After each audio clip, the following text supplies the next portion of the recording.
Kila wimbo una safari, lakini kabla ya sauti kulikuwa na sala, kabla ya noti kulikuwa na maandiko.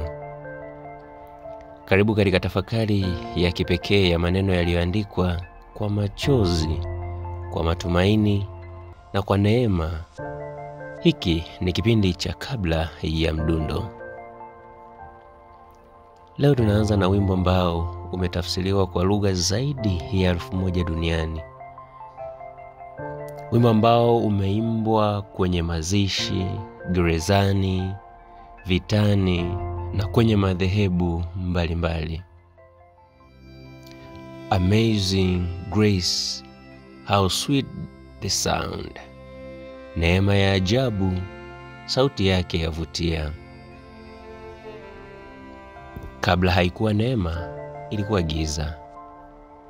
John Newton alizaliwa mnamo mwaka 1725 nchini Uingereza.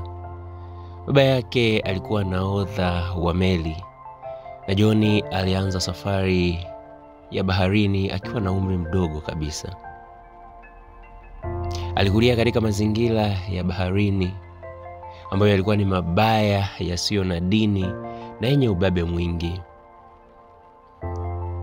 Baada ya kupoteza kazi kwenye jeshi la meli, alijikuta kwenye biashara ya kusikitisha kabisa, biashara ya utumwa. Biashara hiyo alikuwa akichukua watu kutoka Afrika Magharibi kwenda Amerika na Ulaya kama watumwa. Newton aliishi maisha ya dhambi, kiburi na uasi kwa Mungu. Lakini mnamo mwaka 1748 kwenye safari yake moja ya baharini, meli yake ilikumbwa na dhoruba kali ya kufisha. Ndipo Newton, kwa hofu ya kufa, aliomba kwa Mungu kwa mara ya kwanza kwa moyo wa kweli, na dhoruba ilitulia. Tukio hili lilibadilisha mwelekeo wa maisha yake, ingawa hakubadilika mara moja. Ndilo lilikuwa mwanzo wa mwamko wa kiroho. Aliacha biashara ya utumwa, akawa mwanafunzi wa Biblia na baadaye mchungaji na mwandishi wa nyimbo. Miaka 30 baadaye, mnamo mwaka 1779, aliandika wimbo huu kama sehemu ya mahubiri yake ya mwaka mpya, akiwa na umri wa miaka 54. Wimbo huu haukuwa tu kuhubiri, bali ushuhuda wake binafsi kwa jinsi alivyookolewa.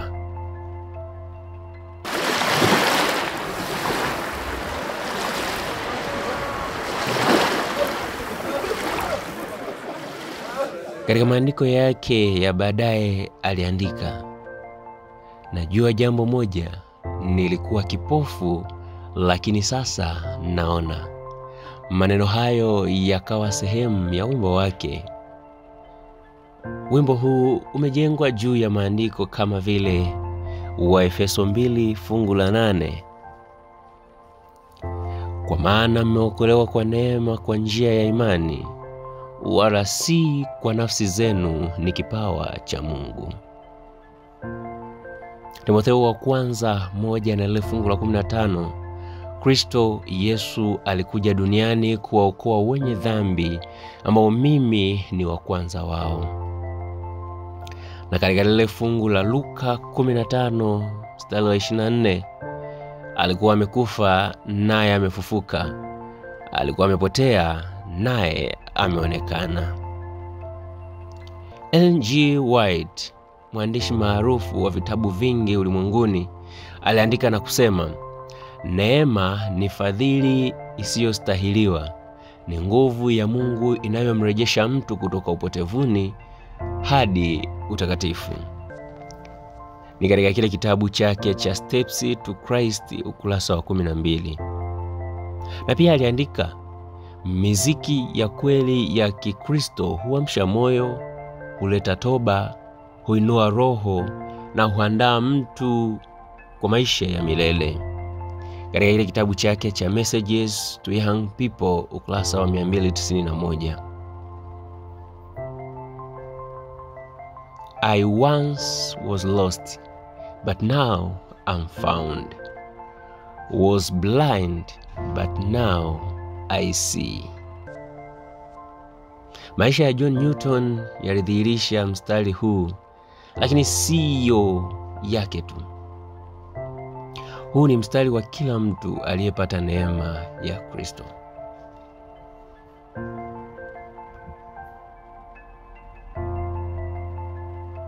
Wimbo huu haukukusudiwa kuwa tu kazi ya kisanaa, bali ni ushuhuda wa ndani, wimbo wa toba, wa huruma na wa kukumbukwa daima. Tafakari fupi. Je, leo tuna nyimbo nzuri zilizoandikwa kwa ustadi wa hali ya juu, lakini tujiulize, je, kuna ushuhuda ndani yake? Je, kuna neema inayoonekana wazi? Tunahitaji nyimbo zinazozaliwa si tu kwenye karatasi, bali kwenye magoti. Tumesikia wimbo, lakini tumeangalia kilichoandikwa kabla ya kuimbwa. Tafakari, ushuhuda na neema ya neno la Mungu imefichwa katika kila kipande cha melody. Hadi kipindi kijacho, endelea kusikiliza kwa moyo kabla ya mdundo.